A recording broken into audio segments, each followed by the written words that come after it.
The last thing I wrote in the shift log before everything came apart was this: 0147. B wing count complete. All present and accounted for. 23 words. Correct spelling. Legible handwriting, which Sergeant Pruitt used to give me grief about because most officers wrote their entries like they were filling out a lottery ticket in a moving car.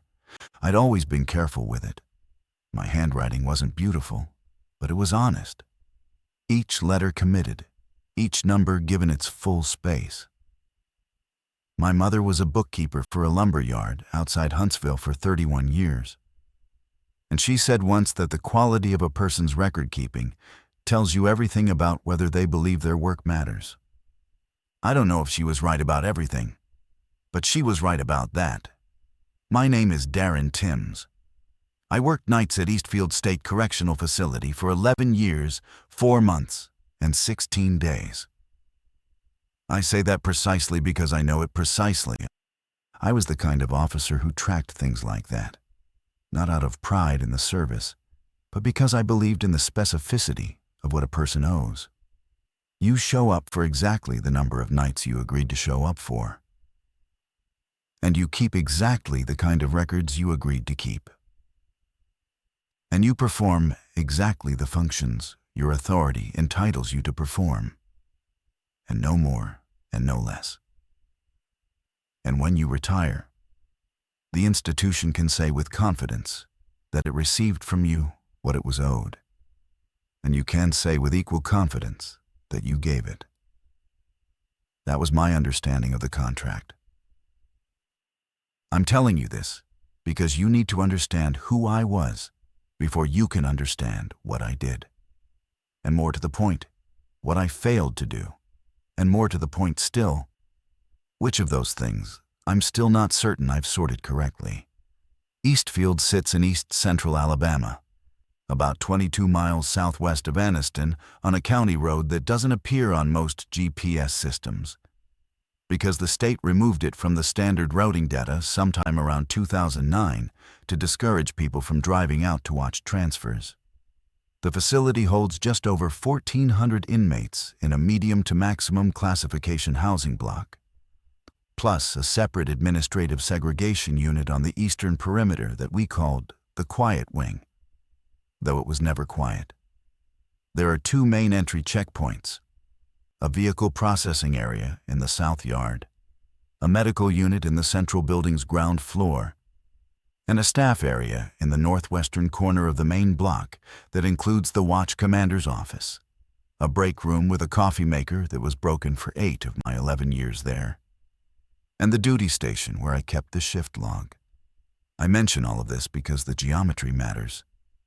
In what followed, every decision I made was determined by where a door was, which doors I could open, which doors I was prohibited from opening without authorization, and which doors, by the end of hour 14, I was the only person left alive to open. The shift log sat on a metal desk bolted to the wall in the northwest duty station. It was a binder, 3 rings, tan cover, a label on the spine that read Eastfield Correctional / Night Shift Log / Date Initiated, and then a handwritten date in the box. My entries always went in with a ballpoint pen, blue ink, block numerals for time in the 24-hour format we were required to use. Sergeant Pruitt used pencil sometimes, which I always thought was a way of writing something down without fully committing to it. At 0147 on the morning of April 3rd, the binder contained 214 days of clean, complete, unexceptional entries. By 0312, I understood that I was going to have to fill in the next 17 or 18 hours in a way that no template in our operational manual addressed. By 1503, I had done it. What I wrote in those entries is what this is. Eastfield ran on documentation the way some facilities ran on prayer, devoutly, with the understanding that when something went wrong, the document was what stood between you and the thing that went wrong being your fault on paper. We had a protocol for everything: use of force, cell searches, medical referrals, interagency transfers, contraband disposal, count discrepancies, suicide attempts, categorized by method and imminence, inmate altercations, categorized by number of participants and whether weapons were involved. We had a protocol for what to do when an inmate died in custody, which I had used twice in 11 years, and I knew it from memory the way most people know the route to work. What we did not have was a protocol for what to do when an inmate died in custody and then stood up. At 0154, I did the cell check on B Wing, cell 34, as part of the routine wellness pass. B Wing runs 40 cells on 2 tiers, 20 cells per tier, and the wellness pass on nights is a solo walk. You take a flashlight and you check each cell through the viewing port, and you note anything requiring follow-up in the running log you carry on a clipboard. The running log is not the shift log. It's a working document, informal, used to compose your formal entries later. Most officers abbreviate. I wrote full sentences even on the clipboard because partial records had a way of becoming the record, and I'd seen that go wrong before. Cell 34, lower tier, was assigned to a man named Vincent Cutler, 41 years old, serving a 9-year sentence for aggravated assault, 3 years in, due up for his first parole review in October. I did not know Cutler well. I didn't make it a practice to know inmates well, not because I disliked them, but because familiarity creates exceptions, and exceptions are where things go wrong. What I knew was that Cutler was generally quiet, kept his cell orderly, had not had a disciplinary write-up in 14 months, and had a sister in Gadsden who sent him food packages on his birthday. I knew this last part because I'd processed the package. At 0154, when I trained my flashlight through the port on cell 34, Vincent Cutler was lying on his back on the floor between the bunk and the toilet, which was not where most people lay down voluntarily. His eyes were open. His chest was not moving. He was on his left side relative to the door, his right arm extended toward the drain in the floor. The position suggested he'd been on his feet when he went down. I noted the time and keyed my radio. Timms to watch commander. I need medical to B Wing, cell 34. Possible unresponsive inmate. Watch commander was Sergeant Carol Pruitt. She'd been on nights at Eastfield for 7 years and at a facility in Montgomery for 6 years before that. She was 53, small, had a voice like someone who'd gargled gravel and found it improved things. She radioed back inside 20 seconds. Medical's got 2 overnight nurses right now, Darren. You sure he's not just sleeping weird? I was sure because I'd seen sleeping weird, and I'd seen death, and the body on the floor of cell 34 had a stillness that occupied a different category. I said so. Pruitt dispatched both nurses to B Wing and told me to wait for them before entering the cell. This was correct protocol.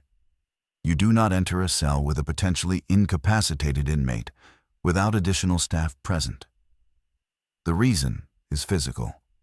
One officer in a cell with a person who is feigning incapacitation is a security risk. I understood the reason. I agreed with the reason. I waited in the corridor outside cell 34 for 9 minutes, which I noted on my clipboard. The nurses arrived at 0203.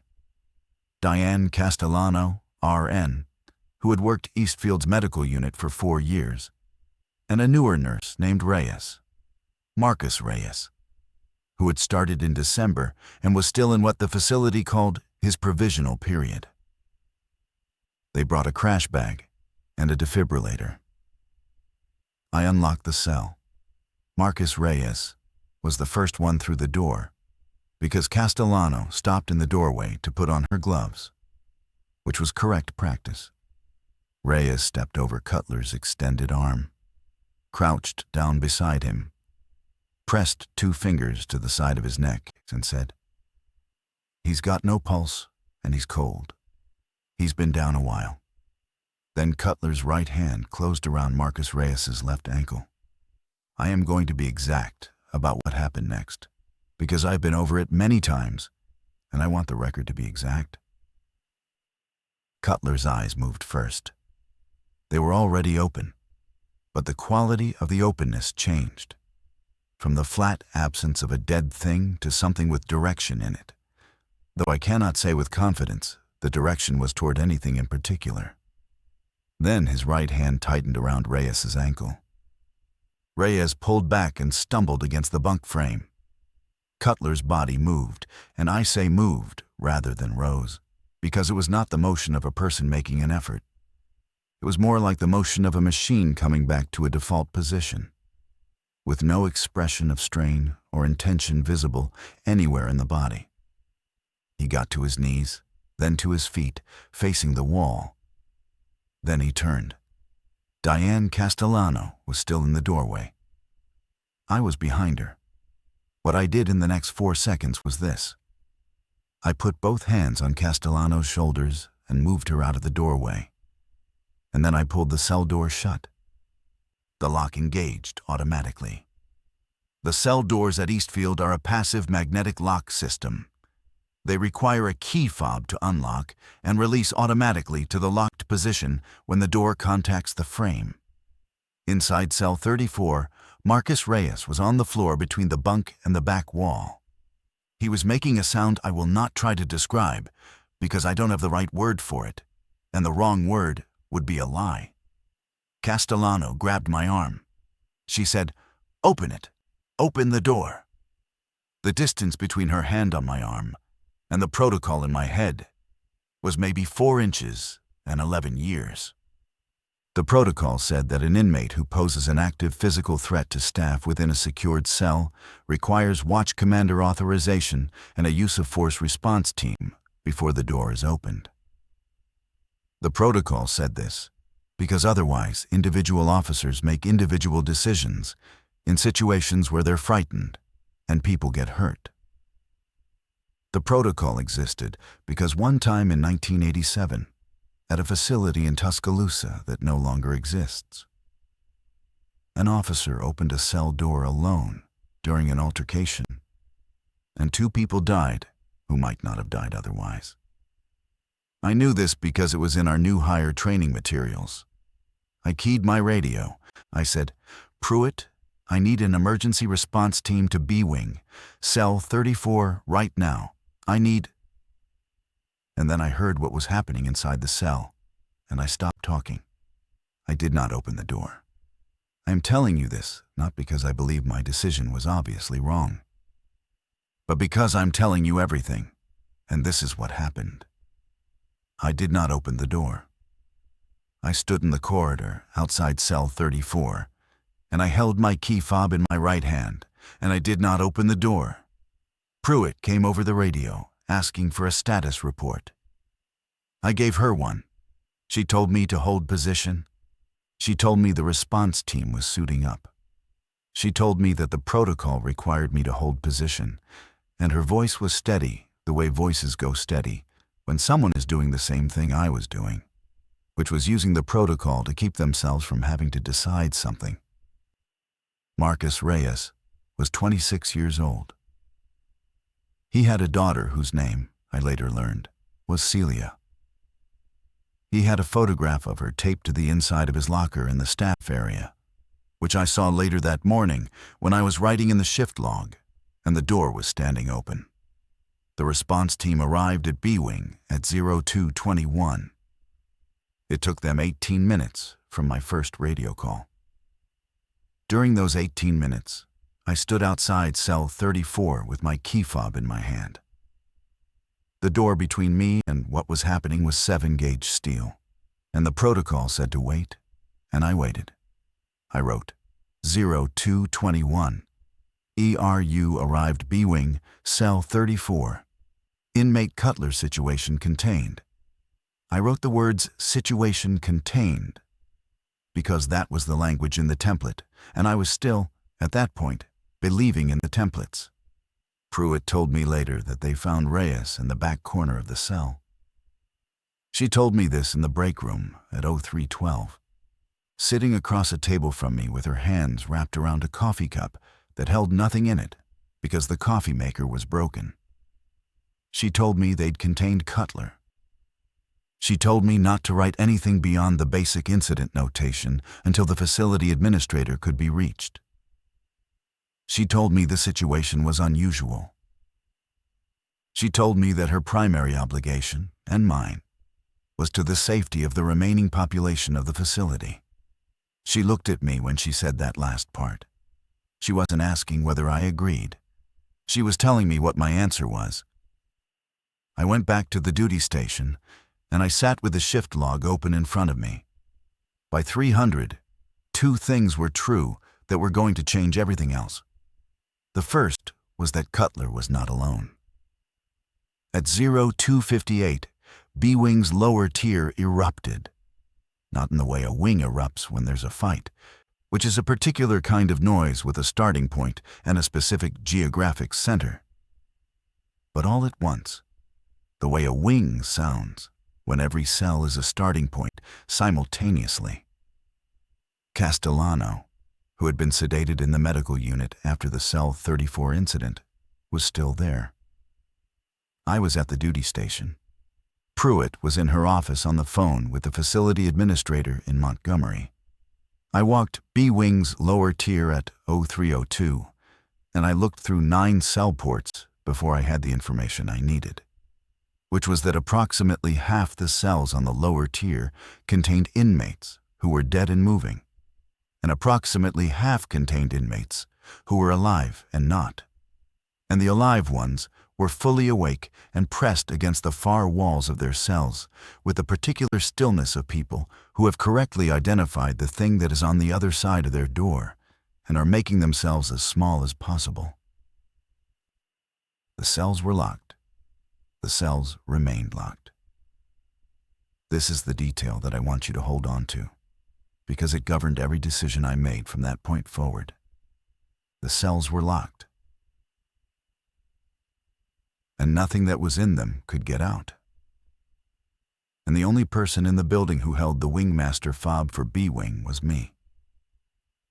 And I was standing in the corridor outside those cells, and I had not yet been told by anyone with authority over me what to do with that fact. The second thing that was true by 0300 was that I could not reach the Quiet Wing. Eastfield's Administrative Segregation Unit, the Quiet Wing, is connected to the main block by a corridor that runs under the south yard. The corridor has 2 security doors, both badge access, both with backup key locks that require a physical key that is kept in the watch commander's office. At 0303, I walked to the first security door at the corridor entrance and badged through. At 0305, I reached the second door, badged it, and it did not open. The electronic panel showed a fault code I had not seen before, which was a red LED displaying the number 3, which, when I later looked it up in the facility's technical manual, I learned meant that the door had received a lockdown command from the central monitoring station that superseded individual badge access. Someone had put the Quiet Wing on lockdown. I did not know whether anyone was alive in the Quiet Wing. I did not know who had initiated the lockdown or whether it had been automatic or manual. I did not know how many inmates in the Quiet Wing's 38 cells were in the same condition as Vincent Cutler, or how many were alive, or whether there were any staff members still in there. What I knew was that I could not get to them, and no one had told me to try. I went back to the duty station and I wrote 0307. Attempted access to AS corridor. Door 2 showing fault code 3. Appears to be under central lockdown. Unable to enter. Watch commander notified. Pruitt came out of her office at 0309. She looked at what I'd written and she looked at me and she said, "Don't put that in." I said, "I already put it in." She stood there for a moment. Then she said, "Darren, there are people trying to manage this from Montgomery. If we start generating a paper record that..." "The paper record is what we have," I said. It's what we're supposed to be generating. It's the only thing that... I know what it is. Her voice stayed level. That was the thing about Pruitt. Her voice had one register, and it was the register of someone who had already decided and was waiting for you to understand that the deciding was done. I know what it is. I'm asking you to think about what it becomes. I understood what she meant. A shift log is a legal document. A shift log is the record that determines whether what happened at a facility on a given night was managed appropriately or was not, and what the consequences are for the people who were managing it. She wasn't asking me to lie. She was asking me to leave room in the language for a different interpretation of the events, which is a thing that is not lying, but which, depending on the event, may be worse than lying. I said, "I'll write what happened." She was quiet for 3 seconds.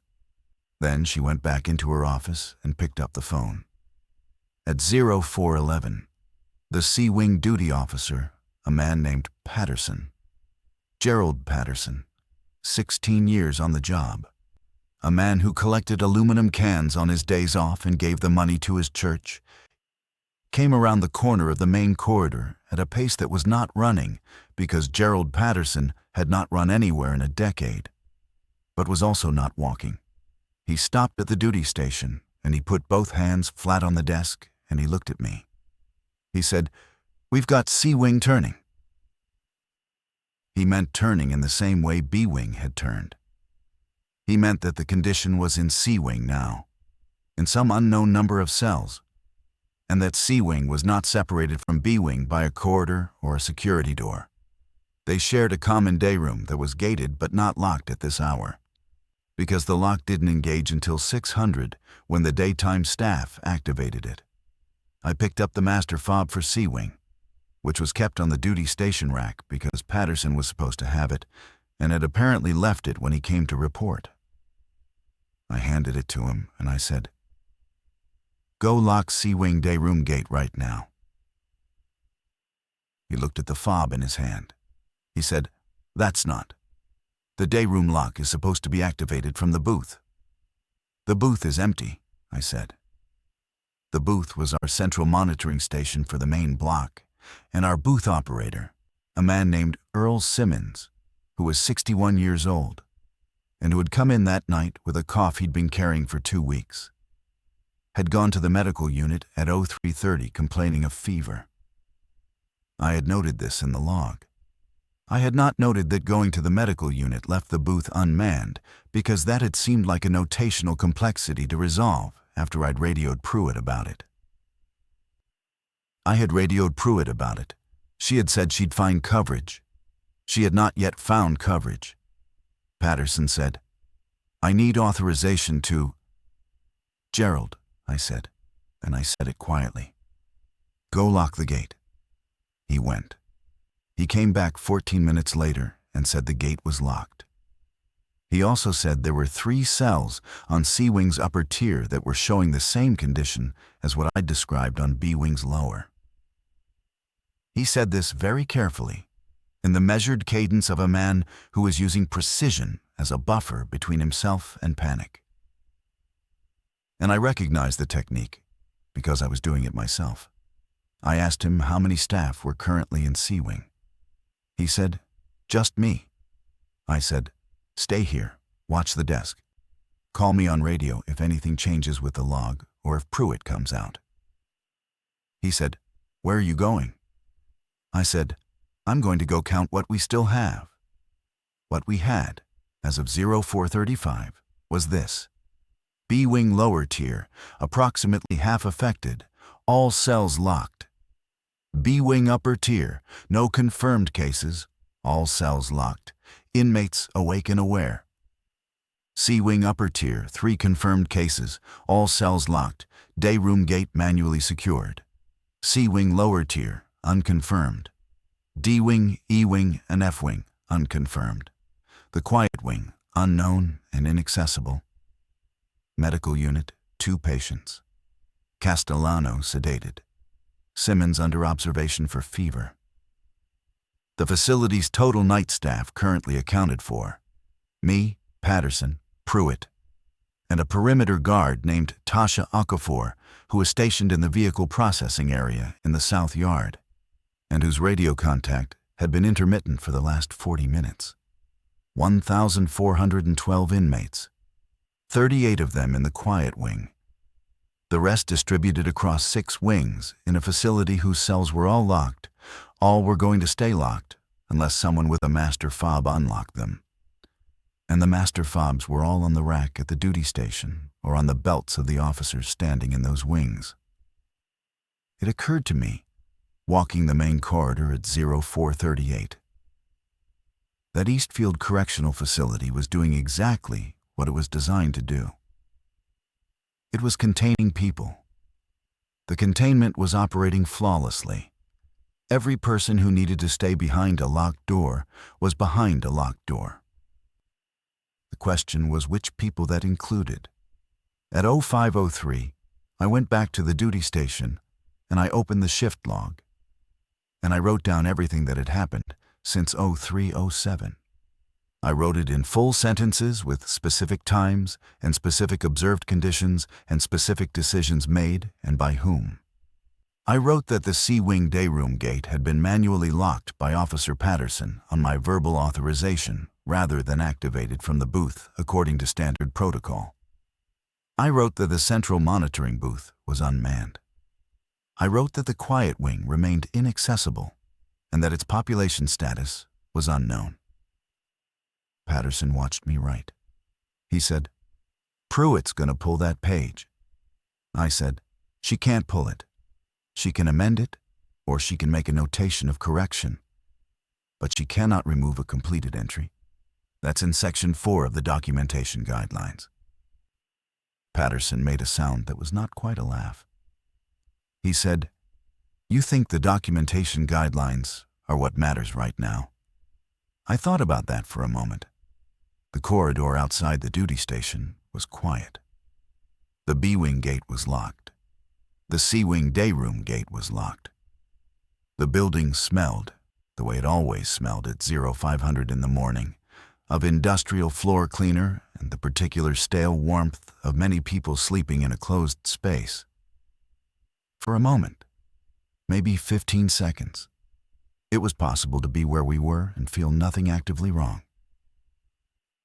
I said, "I think if we don't write down what's happening, then nobody will ever know what decisions we made and why. And the decisions are going to get worse before they get better. And I want there to be a record." A record for who? I didn't have a good answer for that. I didn't know yet whether there was a who. I wrote it down anyway. At 0531, Pruitt's office door opened and she walked out. And she stood in the center of the corridor for a moment. And her face had the look of someone who has just been told something on the phone that they already knew, which is the specific expression of a person who no longer has the comfort of uncertainty. She said, "Montgomery is advising shelter in place. They're saying there may be a public health situation developing in the county. They're saying to maintain current lockdown status and await further instruction." Patterson said, "What about our people in the wings?" Pruitt said, "We have 2 officers in D, E, and F wings. They're being told to position themselves at the wing gates and hold." I said, "What about the quiet wing?" She looked at me.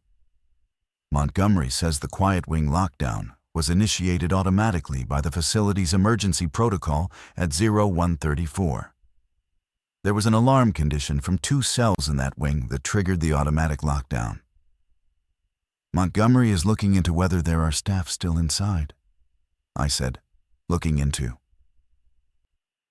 "Looking into," she confirmed, and her voice did not change. At 0552, I made the decision that I'm most uncertain about in retrospect. Not the one I'm about to describe. That one I've made peace with. The one before it. The one where I sat at the duty station for 19 minutes, with the quiet wing corridor key in front of me on the desk. It was on the ring with the other physical keys, which I had pulled from their hook in Pruitt's office because I was going to go find out what was in the quiet wing. And I didn't go. I didn't go because Pruitt had told me to hold position, because Montgomery had said to await further instruction, because the shift log had an entry at 0307 saying I had attempted access and been unable. And there was a record of that. And my going without authorization would create a different kind of record. And I sat there for 19 minutes with the key in front of me, calculating what a record could be worth against what a locked wing full of people might contain. At 0552, I picked up the radio and I called Tasha Okafor on the perimeter. She answered on the third call. Her signal was weak but clean enough. I said, "Tasha, what's your status?" She said, "I've got 2 civilian vehicles in the vehicle processing area. They drove up about 40 minutes ago. Family members, I think." One woman keeps saying her son is in D wing. I've been telling her I can't provide information on individual inmates. Timms, what is going on in there? I can hear. I've been hearing things through the south wall since... "How are you doing?" I said. A pause. She said, "I'm okay. I'm outside. Whatever is happening in there, I'm outside." I told her to stay on the perimeter. I told her to keep the civilians back from the facility. I told her that if she lost radio contact with me for more than 30 minutes consecutively, she should drive to the nearest inhabited area and contact law enforcement. She said, 30 minutes. Timms.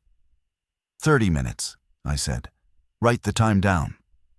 I'm going to tell you what the next several hours were, which is mostly the sound of a large building continuing to hold.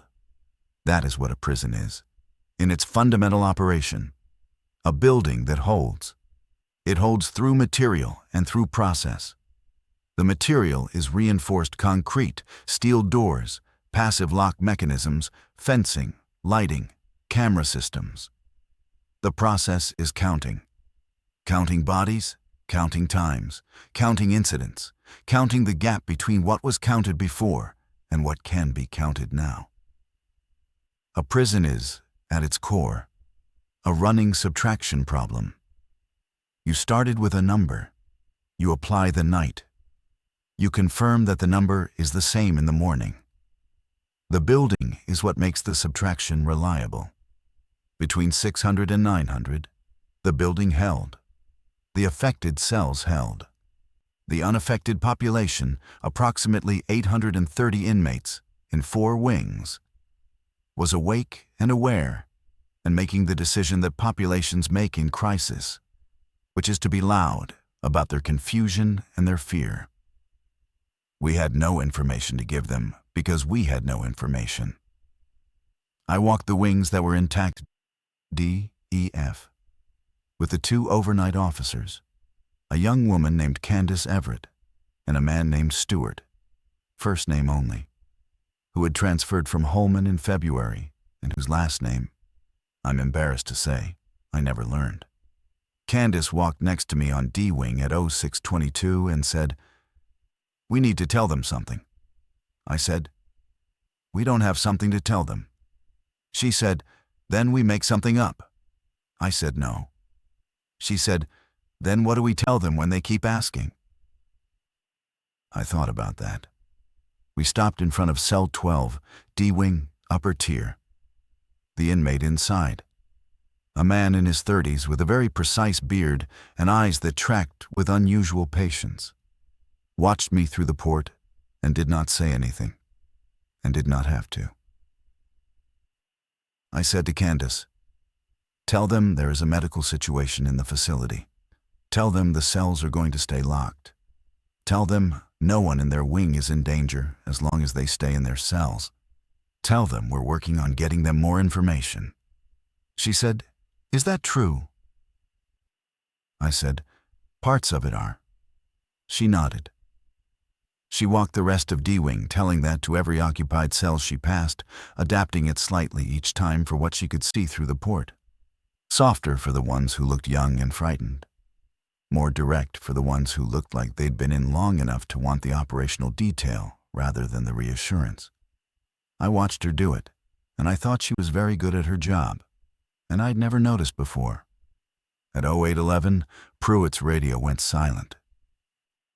Not in the way radios go silent when there's interference. That has a quality to it, a static that tells you the channel is open, but the signal is compromised. This was a clean silence. I called her 3 times across 2 minutes. I walked to her office and knocked, and then opened the door. She'd been on the phone. The phone was on the desk, receiver off the cradle, the line open. I said her name into the phone, and nothing answered. The office showed no sign of disturbance. Her coffee cup was on the blotter. Her coat was on the back of the chair. The radio, which she kept on a charger on the credenza behind her desk, was fully charged. She was not in the office. I stood in her office for a full minute. I looked at the phone and the coat and the radio. I looked at the shift log, which I had moved to the duty station desk because the duty station was where it belonged.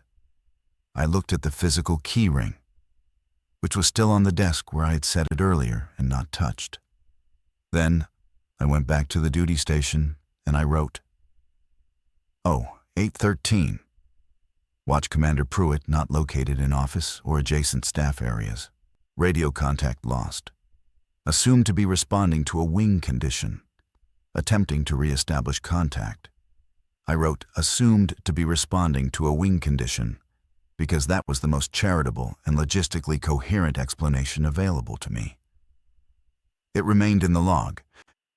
At 0900, I picked up the physical key ring and I walked to the AS corridor. And I put the key in the second door and I opened it. I am going to give you the reason I did this at 0900 and not at 0531 when I first had the key. And the reason is simply that at 0900, I had tried for the preceding 6 hours to reach someone with authority over me for explicit authorization and had not been able to. And at 0900, the absence of that authorization had stopped meaning that I should wait and started meaning that the authorization was not coming. And the waiting was the decision. This is the distinction I've gone back to more than any other. Not whether to go. The going was clearly right. But whether the clarity about the going came too late. And whether it came too late because I was genuinely working within the system in good faith, or because the system was providing me cover for not going. I have not resolved this to my satisfaction. I'm not sure I can. The quiet wing held 38 cells in a single linear corridor. 22 of them contained people I would describe as unaffected, though affected was not yet the word any of us were using. They were awake, they were frightened, and several of them pressed themselves to the cell doors and talked to me as I walked. I told them what I had told Candace to tell D-Wing. Some of them believed me. Some of them were already too far past believing. 11 cells contained people in the condition I had first seen in Cutler. The cells were locked and they were staying that way. 5 cells were empty. They were empty because the quiet wing had 3 staff on overnight, and the staff had opened 5 cells before the automatic lockdown engaged, which I deduced from the open cell doors and the key fob lying on the floor midway down the corridor. I found one of those staff members in the medical closet at the end of the quiet wing corridor. He was alive. His name was James Obie. He was sitting on the floor with his back against the supply shelves. And he had been there, he told me, since 0134. And his radio was dead because he dropped it and it had broken. And the medical closet had locked behind him because it locks automatically. And he had spent approximately 7 hours in a room that was approximately 6 feet by 8 feet with a broken radio and nothing to do but listen. He looked at me and said, "I heard them out there. I heard them moving. I kept counting the minutes." I helped him up. I said, "Are you hurt?" He said, "No." Then he said, "Where is everybody?" I told him what I knew, which was not enough to constitute an answer to that question. James Obie was 44 years old, married, father of two, 8 years at Eastfield. He had a habit of straightening his collar even when the collar didn't need straightening, and he did it now, standing in the medical closet in the quiet wing corridor. And the gesture was so ordinary that for a second I could feel the entire 11 years of ordinary nights pressing against the inside of my chest. I said, "Come with me. I need help." By 1100, the situation inside Eastfield was as stable as it was going to get, which is to say it was contained in the way a fire in a sealed box is contained. The box is intact, the fire is still burning inside it, and the stability depends entirely on the box remaining sealed. We had, by my count, D-wing, E-wing, and F-wing intact and holding. B-wing approximately 40% affected, 60% unaffected, all cells locked. C-wing approximately 15% affected, day room gates secured. Quiet wing approximately 30% affected, cells locked. Total current staff at post me, Patterson, Candace, Stewart, Obie, and Tasha still on the perimeter. Medical unit was functional. Castellano was awake and asking questions. Simmons was not better, which I noted carefully, and which I was already beginning to think meant something specific about how this had entered the facility. The administrative radio, the one that reached Montgomery, was in Pruitt's office. I sat at her desk at 11:03 and raised the facility administrator on the first try. He was a man named Douglas, whom I had met twice in 11 years, and both times briefly. He asked me for a status report, and I gave him one, precise and in order, the way I had been trained. He listened without interrupting. Then he said, "Where is Sergeant Pruitt?" I said, "I don't know." A pause. He said, "You're the ranking officer on site?" I said, "I appear to be." He said, "Darren, I need to tell you that what's happening at Eastfield is also happening at 3 other facilities in the state. There are incidents being reported across the county. We are working to coordinate a state response, but I cannot give you a timeline. What I need from you right now is to maintain current lockdown status and document everything." I said, "I've been documenting everything." He said, "Good. Continue to do that." And then, after a pause that had the texture of a man choosing his next words from a short list of options he didn't like, "Darren, you understand that the inmates who are the affected ones, they cannot be released, whatever happens. The unaffected inmates, we can potentially work toward a coordinated transfer if, but the affected ones, you understand the position we're in." I said, "I understand the position you're describing." He said, "That's what I need you to hold." I said, "What about the unaffected inmates, the ones who are in there with—" "We are working on it," he said. "Continue to document. I'll call back when I have more." He did not call back. At 12:04, on B-Wing's upper tier, there was a man in cell 7 whose name I knew because he'd been one of the ones who talked to me on my 800 walk. His name was Antoine Reeder. He was 29. He was in year 2 of a 5-year sentence for a nonviolent drug conviction that he maintained, with a specificity and consistency that I had never quite been able to dismiss. Was not his. He had a legal aid attorney he'd been working with for 6 months, and a mother who called the facility office every Tuesday without fail. At 12:04, Antoine Reeder began showing signs. I knew the progression by then because I'd watched it across enough cells that I could map it. It started with the fever, visible even through a cell port, in the particular way the eyes went from alert to absent in increments. Then the cessation of movement. Then the stillness that looked like sleep and wasn't. Antoine Reeder was in the early part of the progression, the fever stage, pressing his palm against the cell door and asking me, through the port, whether he could have water. I had water. I had a rolling medical cart from the facility's main supply closet that held 6 cases of bottled water. which Obi had located and retrieved on his own initiative, and which I had not asked anyone's permission to authorize. I had water and a man in front of me who needed it, and a cell door between us that I was prohibited from opening without authorization, and for which I was the only authorization that existed. The protocol for providing hydration to an inmate showing signs of medical distress is notify medical staff, who will assess through the port and, if warranted, request a supervised cell entry with minimum 2 officers and a medical professional present. Castellano was in the medical unit. Obi was at the far end of the wing.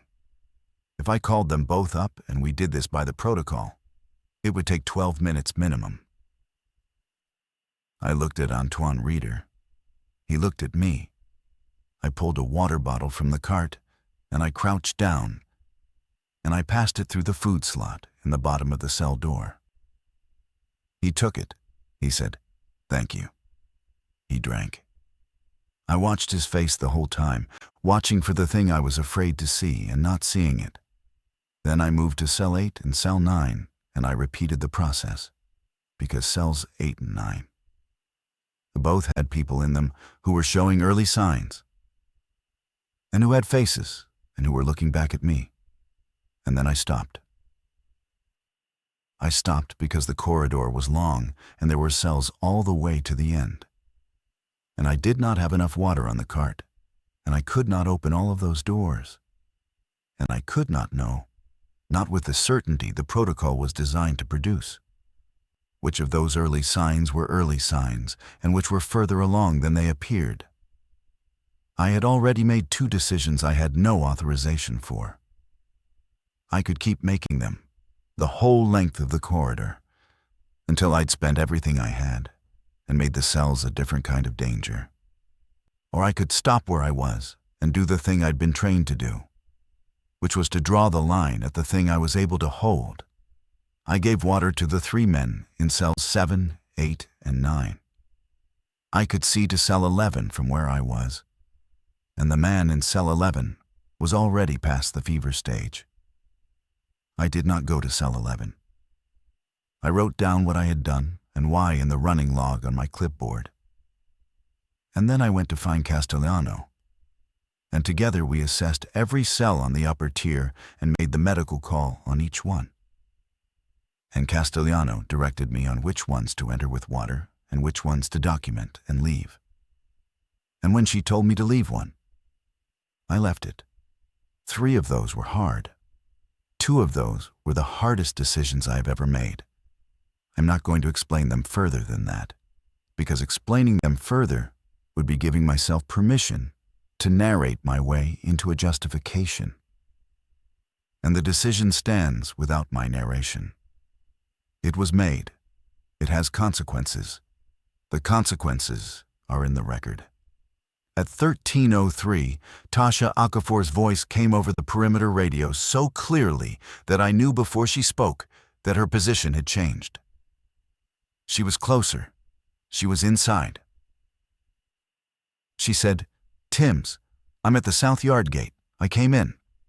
I said, "I told you to stay on the perimeter." She said, "I know." A pause. "There are vehicles out there now. 12, 15 of them. I don't know where they came from. They're not emergency vehicles. People looking for their..." She stopped. I couldn't stay out there and listen to it. I'm sorry. I thought about being angry about this and decided the thinking was more useful. I said, "What do you have on you?" "Radio, sidearm, full kit." "D-wing gate," I said. "Stewart will let you in." She said, "Timms." A pause longer than the previous ones. "Is Pruitt?" "I don't know," I said. "I haven't been able to find her." The silence on the radio had the quality of someone absorbing a thing they'd already suspected. At 14:01, I was in the main corridor between B and C wings when Candace found me. She said, "C wing lower tier. I need you to come see something." She had the measured walk of a person who has learned in the last several hours that running is for situations where speed changes the outcome. C wing lower tier had 12 cells showing the affected condition. The gate was locked. That was not what she needed me to see. What she needed me to see was that in cell 18, lower tier, 2 of the affected inmates had, in whatever process governed their movement and attention, located the food slot in the cell door and were pressing themselves against the base of the door, and that the food slot was a standard steel flap, spring-loaded, no lock. I looked at the food slot. I looked at Candace. She looked back at me with the expression of someone who has already done the calculation and is waiting to see if you arrive at the same number. The food slots were a legacy feature from a 1990s renovation. They existed in every cell in B and C wings. They had never been considered a security risk because the slot was 4 inches by 12 inches, enough to pass a tray through, not enough to pass anything a human body could do meaningful damage with. We had never considered what the slot would mean in these specific circumstances. I said, "Can we weld them shut?" Candace said, "Do you know how to weld?" I said, "No." She said, "Neither do I." I said, "We jam them." We spent the next 47 minutes walking every cell in B and C wings with a supply cart, using folded sheet metal from the maintenance storage room. 2-inch strips cut from a duct flange that Obi found and brought to us that we bent and seated into the food slot channels to block the flap mechanism. It was not elegant.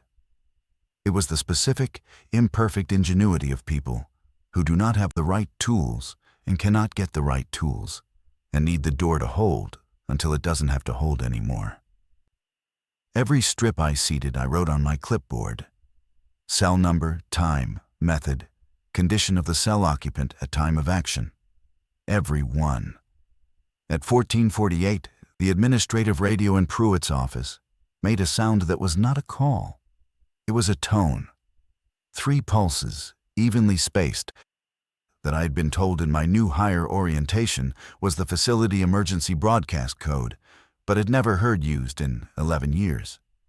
I went to the office and I sat down, and I waited. A voice came on that I didn't recognize. Male, steady, with the particular flatness of someone reading prepared text.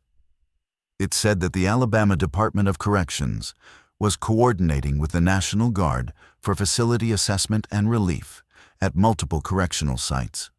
It said that a team would be dispatched to Eastfield within 6 to 8 hours. It said that all current staff were instructed to maintain lockdown status, protect unaffected population to the best of their ability, and document all incidents and decisions for review. Document all incidents and decisions for review. I sat for a moment after the broadcast ended. The office was quiet, except for the faint hum of the security panel on the wall. Pruitt's coat was still on the back of the chair. I had searched the facility twice for her. The staff areas, the main corridor, the accessible wings, and hadn't found her. I had a strong suspicion of the kind that doesn't require confirmation to lodge itself in you permanently about where she was. I did not write that suspicion in the log. I wrote what I had observed. The coat, the unoccupied office, the attempts to locate. I did not write what I believed, because belief is not the same as observation. And the log was for what I had observed. At 15:02, I carried the shift log from the duty station to Pruitt's office, and I sat at her desk and I wrote for the last time. The room was quiet. The administrative radio was silent but on. I could hear, distantly, the sounds of D-Wing, which was the most intact wing in the facility and which had 800 people in it, who were waiting with varying degrees of composure for whatever came next. I wrote from 0147 forward. I wrote every entry I'd made on the clipboard, and then I wrote what I had done in the gaps between the clipboard entries. The things I had done without writing them down first, because there had been no time, or because the writing would have formalized a decision I was still in the middle of making. I wrote about cell 34. I wrote about the 19 minutes I'd sat with the key in front of me and hadn't used it.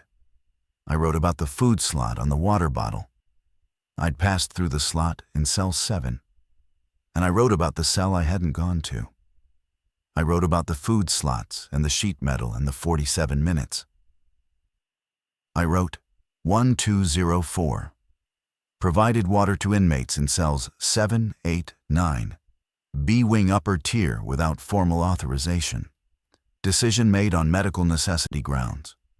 Officers Castellano and Obi subsequently involved in full tier assessment. Appropriate protocol followed thereafter. I am noting the unauthorized action and the reason for it. I wrote 0552. Note for record. Physical key for AS corridor was accessible to this officer from approximately 0507. Access of corridor was delayed until 0900 pending authorization that was not received. This delay is noted as a decision for which I take responsibility. I wrote those two entries last, even though chronologically they belonged earlier, because I could not bring myself to write them while I was still making the decisions that followed them.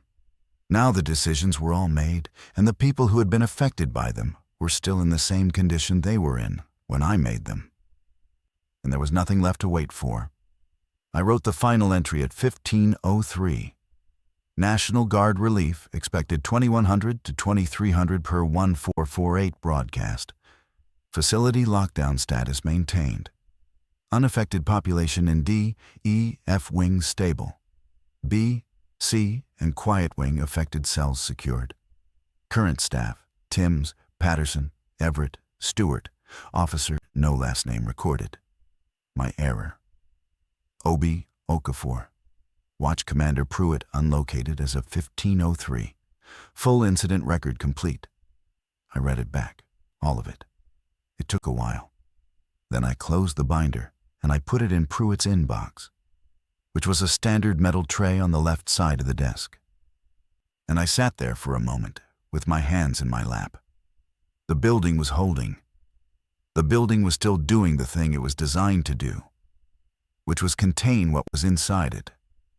1,100 and some odd people were in there with me, in their cells, alive and breathing, because the protocol and the locks and the doors had done their work. Some other number of people were in there with me in a different condition, also because of the protocol and the locks and the doors.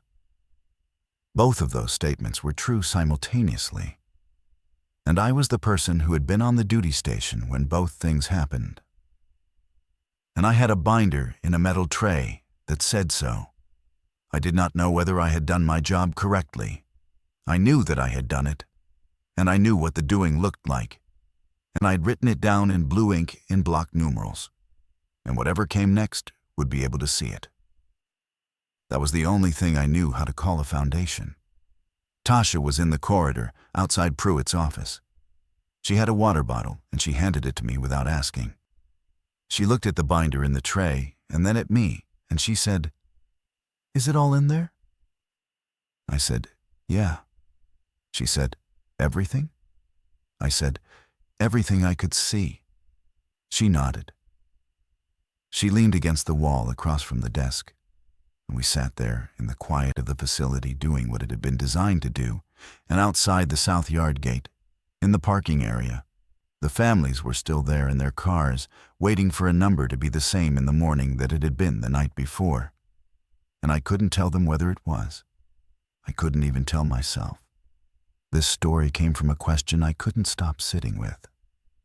What happens to a person whose entire professional identity is built on following instructions when the instructions run out? Darren Timms is not a hero in any conventional sense.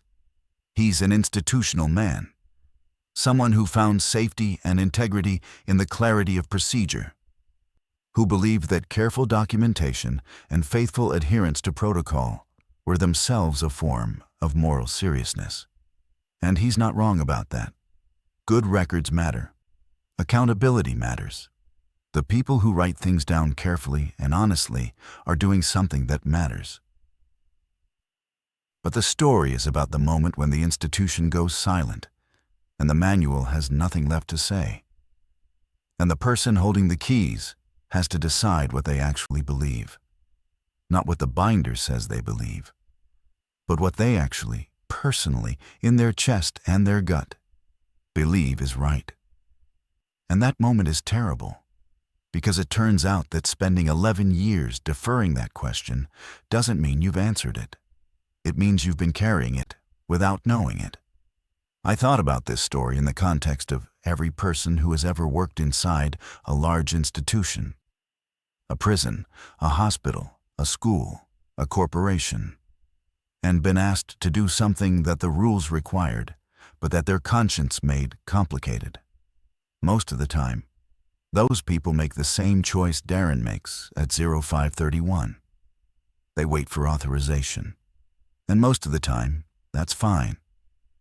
But sometimes the authorization never comes, and waiting is the decision, and the decision has consequences. 3 questions I'd genuinely like you to sit with. First, the practical one. When Darren chose to pass water through the food slot in cell 7 but not walk to cell 11, was that the right place to draw the line? And how would you have decided where to stop? Second, the moral one.